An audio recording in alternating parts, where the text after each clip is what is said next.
Այս անգամ Նիկոլ Փաշինյանը հարաբերական կարելի ասել ազնիվ է, որովհետև մարդը ուղիղ տեքստով ասում է թե ինչ է անել։ Գալու եմ ձեր հերին անիծեմ։ Ինչ գալու է հայկականության հերը ոչնչացնել, ոչնչացնելու, հա։ Ու այս իմաստով ճիշտ կլինի Նիկոլ Փաշինյանը, եթե հետո ասի, որ դուք Ժորժան, դուք եք ինձ ձեն տվել, կամ դուք նրանք ովքեր չգնացին ընտրություններին, այլ թիմերին, այլ խմբերին ձայները չտվեցին, դուք եք մեղավոր, գնայիք ուրիշ ձև քվեարկեիք։ Ու շատ տրամաբանական կլինի իր ասածը, ու շատ հիմնավոր կլինի իր ասածը, որովհետև այս վիճակը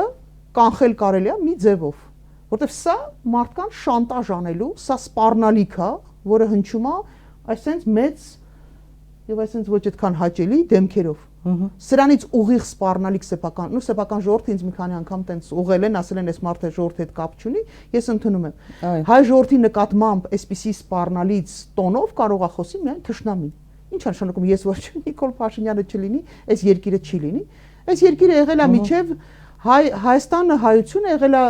հազարավոր տարիներ եւ հազարավոր տարիներ դեռ լինելու է։ Դա Նիկոլ Փաշինյանը ուզելով չի։ Այս ժամանակաշրջանի համար մենք կարող ենք ունենալ ծայրահեղ ծանր աղետալի վիճակ, եթե Նիկոլ Փաշինյանը հանգարց վերընտրվեց։ Ու դա չի վերաբերվում մենակ փոքր մանր մուներ ինչ որ դետալների։ Դա վերաբերվում է ամբողջ հայկականությանը։ Դա վերաբերվում է եւ մեր եկեղեցուն եւ մեր հայկական ավանդույթներին, վերաբերվում է մեր պատմությանը, վերաբերվում է մեր ներկային եւ ամենատխուրենը, որ դա վերաբերվում է մեր ապագային։